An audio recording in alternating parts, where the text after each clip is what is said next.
Hello everyone, welcome back to our YouTube channel Study Mantra. I am your host and host Dr. Mansi Mishra. We were solving the question paper which was the mock test for MNS candidates and this was conducted by us on 2nd of August. Till now we have completed question number 45. अभी तक हमने question number 45 तक complete किया है. So today we will proceed towards another section of the question paper. I hope all the questions as well as their options are clear to you. If you have any doubt, please let us know in the comment section. We will definitely try to solve those issues. We will definitely try to clear your doubts. चलिए अपने video को आगे बढ़ाते हैं. हमने अभी तक question number 45 तक सॉल्व कर लिया था. आइए देखते हैं क्वेश्चन नंबर 46 हमसे क्या कहता है. क्वेश्चन नंबर 46 है हमारा, detritus food chain begins with. What is detritus? Freshly fallen leaves and other organic matter is known as detritus. यानी ऐसा ऑर्गेनिक मैटर जो अभी अभी डेड हुआ है लेकिन उसमें अभी सडन नहीं स्टार्ट हुई है, उसमें अभी डिकम्पोजिशन का काम स्टार्ट नहीं हुआ है, that is known as detritus. और ऐसी जो फूड चेन होती है हमारी वो डेड ऑर्गेनिक मैटर से स्टार्ट होती है. 47th क्वेश्चन है, each trophic level has a certain mass of living material at a particular time called standing crop. यानी किसी भी एक ट्रॉफिक लेवल में, किसी एक स्पेसिफिक ट्रॉफिक लेवल में एक सर्टेन टाइम में जितना भी लिविंग मैटर प्रेजेंट होता है, लिविंग मटेरियल प्रेजेंट होता है, उसे हम क्या कहते हैं? स्टैंडिंग क्रॉप कहते हैं. नेक्स्ट है हमारा, pyramid of number for a tree ecosystem is inverted. Pyramid of number क्या हो जाता है हमारा ट्री इकोसिस्टम के लिए? इन्वर्टेड हो जाता है. क्यों? क्योंकि जब हम ट्रॉफिक लेवल से ऊपर, एक ट्रॉफिक लेवल से यानी प्रोड्यूसर से कंज्यूमर्स की तरफ बढ़ते जाते हैं, वैसे वैसे उनका नंबर बढ़ता जाता है. और जो पिरामिड है हमारा, ये pyramid of number for tree ecosystem, ये क्या हो जाता है? इन्वर्टेड शेप लेता जाता है. जैसे एक पेड़ है यानी प्रोड्यूसर क्या है? नंबर में एक है, उस पर रहने वाली बर्ड्स नंबर में ज़्यादा होंगी, यानी सेकेंड ट्रॉफिक लेवल उसे ब्रॉड हो गया. उसके बाद उन बर्ड्स पे जो भी पैरासाइट्स होंगे वो और ज़्यादा होंगे, यानी इस तरह उन पैरासाइट्स का नंबर और बढ़ गया. तो एक ट्रॉफिक लेवल से दूसरे ट्रॉफिक लेवल पे जाने पर हमारे नंबर्स बढ़ते जा रहे हैं ऑर्गेनिजम्स के. इस वजह से pyramid of number for a tree ecosystem is inverted. 49 question क्या है, pyramid of energy is always upright. ये हमेशा ध्यान रखने वाली बात है कि पिरामिड ऑफ एनर्जी है वो क्या होता है? ऑलवेज अपराइट होता है, कभी भी इन्वर्टेड नहीं होता. क्यों? क्योंकि एक ट्रॉफिक लेवल से दूसरे ट्रॉफिक लेवल पे जाने पर हमेशा एनर्जी का अमाउंट घटता है, कभी बढ़ता नहीं है. क्योंकि एनर्जी फ्लो 10% लॉ को फॉलो करता है, जो कि लिंडमैन ने दिया था. 10% रूल को ये फॉलो करता है. ये रूल हमारा लिंडमैन ने दिया था और इन्होंने कहा था कि एक ट्रॉफिक लेवल से दूसरे ट्रॉफिक लेवल पे जाने पर सिर्फ और सिर्फ 10% ही एनर्जी का ट्रांसफ़र हो पाता है. 50th क्वेश्चन क्या है हमारा, the entire sequence of communities that successively change in a given area are called sere. ये क्या कहलाते हैं? सिरी कहलाते हैं हमारे. 51st क्वेश्चन है आपका, hydrarch succession take place in water areas. आप हाइड्राट्स के नाम से ही जान सकते हो. हाइड्रा रिप्रेजेंट्स वाटर, यानी ऐसे एरिया जो कि वेटी एरिया हैं, वेटर एरियाज़ हैं, इनमें जब सक्सेशन होता है तो हम इसे क्या कहते हैं? हाइड्राट सक्सेशन कहते हैं. अब सक्सेशन क्या होता है हमारा? एक कम्युनिटी से दूसरी कम्युनिटी का आना ही टाइम वाइज, यानी एक पॉइनियर कम्युनिटी से एक स्टेबल कम्युनिटी की तरफ आ जाना ही हमें क्या कहलाता है हमारा? ये जितनी भी घटनाएं होती है, जितना भी घटना चक्र है, वो क्या कहलाता है? सक्सेशन कहलाता है. 52nd क्वेश्चन है, the amount of nutrients such as carbon, nitrogen present in the soil at any given time is referred to as standing state. हमेशा ये याद रखेंगे कि लिविंग मटेरियल एक पर्टिकुलर ट्रॉफिक लेवल में जितना होता है उसे हम क्या कहते हैं? स्टैंडिंग क्रॉप कहते हैं. लेकिन अमाउंट ऑफ न्यूट्रिएंट्स को हम क्या कहेंगे? स्टैंडिंग स्टेट कहेंगे. इसके बाद 53rd क्वेश्चन है हमारा, sedimentary nutrient cycles include. Sedimentary यानी कि जो सेडिमेंट्स के फॉर्म में न्यूट्रिएंट साइकिल होती है वो क्या क्या इंक्लूड करती है हमारी? वो इंक्लूड करती है हमारी सल्फ़र एंड फॉस्फोरस को, कार्बन और नाइट्रोजन की जो साइकिल होती है आप वो गैसियस साइकिल्स हैं, गैसियस न्यूट्रिएंट साइकिल्स हैं। क्यों? क्योंकि कार्बन का मेनली जो आपका इसमें ट्रांसपोर्टेशन होता है वो कार्बन डाइऑक्साइड के फॉर्म में होता है और नाइट्रोजन का नाइट्रोजन गैस के फॉर्म में। ये दोनों ही गैस हैं, इसलिए ये दोनों न्यूट्रिएंट साइकिल्स हैं जो कि गैसियस न्यूट्रिएंट साइकिल्स हैं। देन 54th क्वेश्चन, यहाँ से हमारा केमिस्ट्री का पोर्शन स्टार्ट होता है। Drugs have low molecular mass. जितनी भी ड्रग्स होती हैं आपकी उनका मॉलिक्यूलर वेट क्या होता है? कम होता है। Then 55th question is analgesics are used to. Analgesics क्या होती हैं? एनाल्जेसिक्स हमारी ऐसी ड्रग्स होती हैं जो हमारे पेन को कम करती हैं, पेन को ख़त्म करती हैं। तो आपका सही ऑप्शन कौन सा हो जाएगा? थर्ड वाला, दैट इज़ रिड्यूस और किल पेन। देन 56 है antihistamines inhibit the action of. आपको नाम से ही समझ में आ रहा होगा कि एंटीहिस्टामिन्स क्या होती हैं। ये आपके किसके सिक्रीशन को इनहिबिट, किसके एक्शन को इनहिबिट करती हैं? ये आपके इस हिस्टामिन के एक्शन को इनहिबिट करती हैं।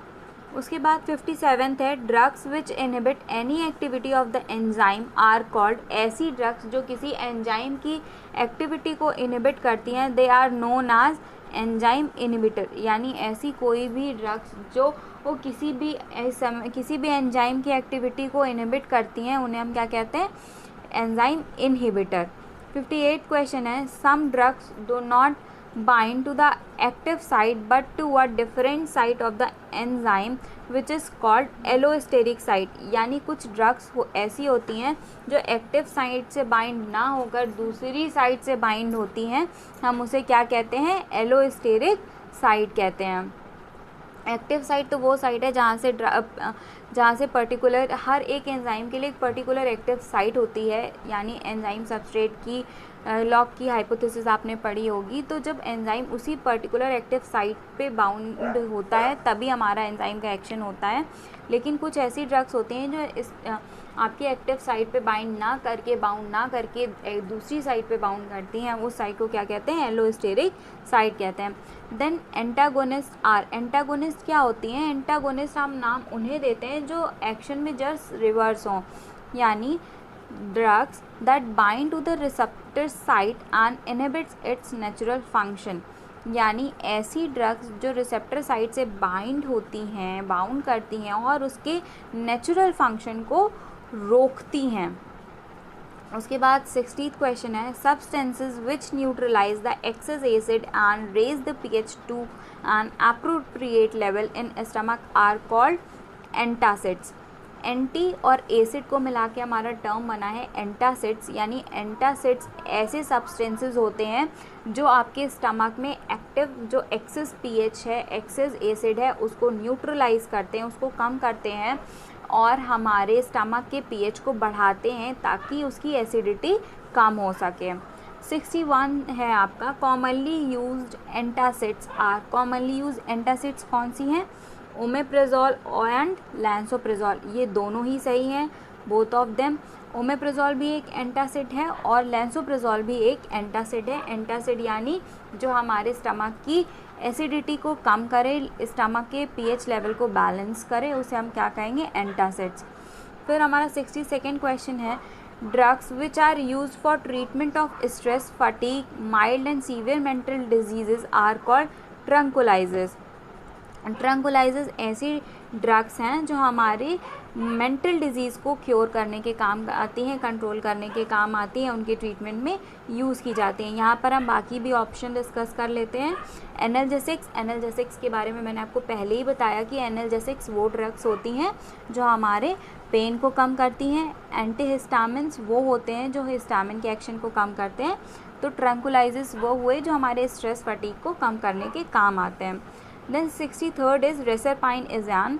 रेसरपाइन क्या है? हमारा एक एल्केलॉइड है। ये ना ही बेस है, ना ही एसिड है, ना ही एल्केन है। ये क्या है? एक एल्केलॉइड है। और रेसरपाइन हमें किससे मिलता है? राउल्फिया सर्पेंटाइना से। Then aspirin inhibits synthesis of prostaglandins. Aspirin क्या करती है, हमारे प्रोस्टाग्लैंडिन्स के सिक्रीशन को इनहिबिट करती है। एस्पिरिन आपकी ब्लड थिनिंग का भी काम करती है।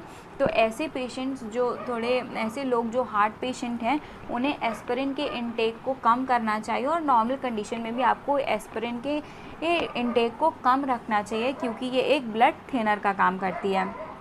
65th क्वेश्चन है, artificial sweetener used for cold foods is aspartame. यानी एस्पार्टेम एक आपका नेचुरल नहीं आर्टिफिशियल स्वीटनर है, और ये बेसिकली कोल्ड फूड्स के लिए ही यूज़ किया जाता है। 66 है, gas present in gas is an example of which colloidal which type of solution. So gas present in gas is an homogeneous mixture.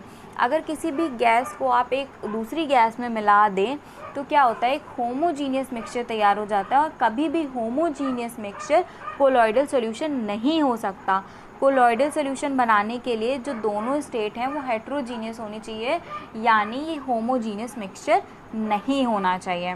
Next question है हमारा, when dispersed phase is solid and dispersion medium is liquid then this type of solution is known as sol।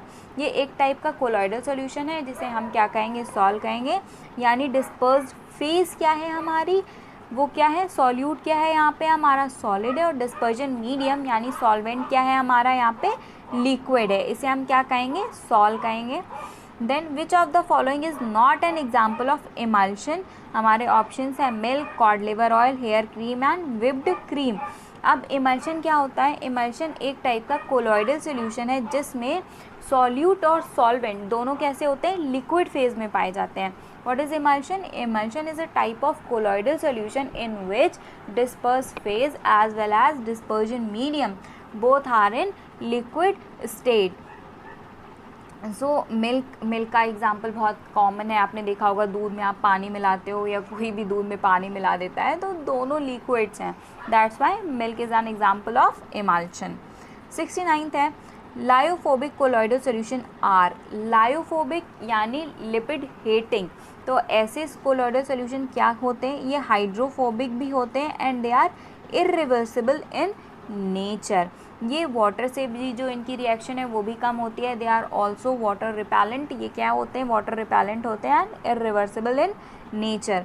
Then optical property of lyophobic colloidal solution is Tyndall effect. किसी भी colloidal solution की जो optical property होती है that is known as Tyndall effect. Tyndall effect क्या होता है कि जब आप कोलॉइडल सॉल्यूशन में लाइट रेज पास कराते हो तो you see a cone type of structure, cone type of blue coloured structure and that is known as Tyndall effect of colloidal solution. Then blood is purified with the help of dialysis. Blood की purification में किसकी सहायता ली जाती है, dialysis की। आपने बहुत commonly सुना होगा कि जो रीनल पेशेंट्स होते हैं यानी जिनकी किडनियाँ ख़राब हो जाती हैं, दे गो फॉर डायलिसिस। ऐसे में क्या होता है कि उनकी किडनीज़ डैमेज होती हैं तो वो ब्लड का फिल्ट्रेशन नहीं कर पाते, ब्लड प्यूरिफाई नहीं कर पाती हैं, and that's why renal patient when go for dialysis. Dialysis किस आपकी उस पे कॉन्सेप्ट पे काम करता है, dialysis work on the concept of osmosis. ये ऑस्मोसिस के कॉन्सेप्ट पे काम करता है और हमारे ब्लड को फिल्टर करने का काम होता है यहाँ पे। Milk is preserved by adding a few drops of formaldehyde solution. यानी जब कभी हमें मिल्क को प्रिजर्व करना हो तो हमें किस सॉल्यूशन का इस्तेमाल करना चाहिए, formaldehyde. What is the chemical formula of formaldehyde, that is HCHO। यानी आपका यहाँ पे एल्डिहाइड ग्रुप है CHO और ये एक कार्बन का एल्डिहाइड है that is HCHO, formaldehyde. 73rd question है, surface water content. Surface water में क्या होते हैं, सस्पेंडेड इम्प्योरिटीज़ होती हैं। जो आपकी सतह पर जो वाटर होता है इसमें क्या होती है, सस्पेंडेड इम्प्योरिटीज़ होती हैं। Next is emulsifying agent in milk is casein. Casein protein क्या होती है, मिल्क का इमल्सिफाइंग एजेंट है। आपको पता होगा केसीन ही हमारी जो होती है प्रोटीन वो मिल्क में डिज़ोल्व रहती है, और जब मिल्क से कर्ड बनता है तो केसीन हमारी किस में चेंज हो जाती है, कैल्शियम पैराकैसिनेट में। तो ये हमारी इमल्सिफाइंग एजेंट है। 75th क्वेश्चन है, zigzag movement of dispersed phase and dispersion medium is called Brownian movement. यानी हमारे डिस्पर्स फेज और डिस्पर्जन मीडियम के जितने भी एटम्स हैं कोलॉइडल सॉल्यूशन में वो जिगजैग मूवमेंट हमेशा करते रहते हैं, and that type of zigzag movement is known as Brownian movement. 76 है, colloidal solution of antimony is use for the treatment of kala azar. यानी कोलॉइडल सॉल्यूशन ऑफ एंटीमनी का हम किस में यूज़ करते हैं, कालाजार के ट्रीटमेंट में यूज़ करते हैं। Colloidal surface of which element is used for intramuscular injection, gold. यानी गोल्ड का जो कोलॉइडल सॉल्यूशन है हम उसे इंट्रामस्कुलर इंजेक्शंस में यूज़ करते हैं। व्हाट आर इंट्रामस्कुलर, यानी ऐसे इंजेक्शंस जो हमारे मसल्स में हमें दिए जाते हैं, they are known as intramuscular injection आपको दो तरीके से दिए जा सकते हैं, या तो आपकी वेन्स में इंजेक्ट कराए जाते हैं। हमेशा ध्यान रखिएगा कि कभी भी इंजेक्शंस आपको आर्टरीज़ में नहीं दिए जाते हैं, क्योंकि अगर वो इफ़ेक्ट करते हैं यानी एलर्जी कुछ क्रिएट करते हैं, आपको रिएक्शन करते हैं, तो आर्टरीज़ में देने पर डैमेज बहुत ज़्यादा हो जाता है। इसलिए कभी भी आपको इंजेक्शन आर्टरीज़ में ना देकर हमेशा वेन्स में दिए जाते हैं, और दूसरी चीज़ मसल्स में दिए जाते हैं। यानी इंजेक्शन हमें किन किन दो मीडियम के थ्रू दिए जा सकते हैं, एक तो आपके वेन्स के थ्रू, दूसरा मसल्स के थ्रू। नेक्स्ट है, अब यहाँ से हमारा इंग्लिश पोर्शन स्टार्ट होता है, आइए इसको भी जानते हैं। यहाँ पर आपको भरने हैं prepositions. Saharanpur is famous for its would work. Saharanpur किसके लिए फेमस है, फॉर इट्स वुड वर्क, यानी सहारनपुर अपने वुड वर्क के लिए फेमस है। Then 79 is dash giving my book she gave me her notes besides. यहाँ पर आपको बिसाइड्स भरना है। हमेशा ध्यान रखिएगा दो बिसाइड होते हैं, प्रोनाउंसिएशन में आपको थोड़ा बहुत सिमिलर लग रहा हो, बिसाइड एंड बिसाइड्स। एक बिसाइड का जो पहला वाला ऑप्शन ही दिया हुआ हमारा BESIDE, ये बिसाइड होता है यानी बगल में, लेकिन जो हमारा बिसाइड्स है BESIDES, उसका मीनिंग होता है इसके साथ साथ कुछ और। यानी वो आपको बुक्स तो दे ही रही थी, उसके साथ साथ उसने क्या किया, आपको उसके नोट्स भी प्रोवाइड करा दिए। तो यहाँ पे जो सही प्रीपोजिशन आएगी दैट इज़ बिसाइड्स। नेक्स्ट है हमारा, आई जॉइंड दिस स्कूल इन 1991। मैंने ये स्कूल कब ज्वाइन किया है, 1991 में ज्वाइन किया है। यहाँ पे एक पर्टिकुलर ईयर को रिप्रेजेंट किया गया है, तो ये स्कूल कब ज्वाइन किया गया है, किस ईयर में ज्वाइन किया गया है, in 1991। Then 81st one is he pointed, हम 81 क्वेश्चन सॉल्व कर रहे थे। ही पॉइंटेड एट मी, उसने किसकी तरफ इशारा किया है, उसने मेरी तरफ इशारा किया है। तो इसका सही आंसर क्या हो जाएगा, सही प्रीपोजिशन कौन सी हो जाएगी, ही पॉइंटेड एट मी। 82nd है, the prisoner was brought before the जज। प्रिजनर को कहाँ लाया जाता है, कैदी को कहाँ लाया जाता है, जज के सामने। प्रिजनर को कहाँ लाया गया, जज के सामने, तो बिफोर द जज। देन यहाँ से आर्टिकल पोर्शन है, honesty is dash policy, honesty is the best, sorry यहाँ पे द मिसिंग है, वो टाइपिंग एरर है। Honesty is the best policy, यहाँ पे आपको क्या भरना है, द। 84th है, MLA is going to visit an MLA। हमेशा याद रखेंगे जब कभी ऐसे एब्रीवेशंस होते हैं यानी शॉर्ट फॉर्म्स होती हैं और वोवेल के साथ इनका प्रोनाउंसिएशन स्टार्ट होता है, तो हम हमेशा एन का यूज़ करते हैं, यानी an MLA is going to visit our town. Last question है हमारा, December is the last month of the year. यानी दिसंबर क्या है हमारा, लास्ट मंथ है ईयर का, और यहाँ पे भी सही आर्टिकल क्या हो जाएगा, the. I hope you all have understood all the questions very well. Now I am going to submit it. I hope आपको ये सारी चीज़ें बहुत अच्छे से समझ में आ गई होंगी। MNS का पेपर अब से ऑनलाइन मोड पे कंडक्ट होगा। अगर आप MNS स्टूडेंट अभी तक हैं, प्रिपेयर कर रहे हैं, तो आपको इन चीज़ों से यूज़ टू हो जाना चाहिए कि आपकी जो ऑनलाइन एग्ज़ाम्स हैं वो कैसे कंडक्ट होगा इस बार से ऑनवर्ड्स। और अगर आप किसी और एग्ज़ाम की भी प्रिपरेशन कर रहे हैं, फिर भी आपके लिए ये वीडियो बहुत यूज़फुल था, क्योंकि हमने इसमें प्रीपोजिशन, आर्टिकल और केमिस्ट्री भी सीखी है, साइंस के वन लाइनर्स भी सीखे हैं, जो हमारे सारे एग्ज़ाम्स के लिए बहुत यूज़फुल थे। तो thank you for connecting with us, thank you for watching us. I hope you all are gaining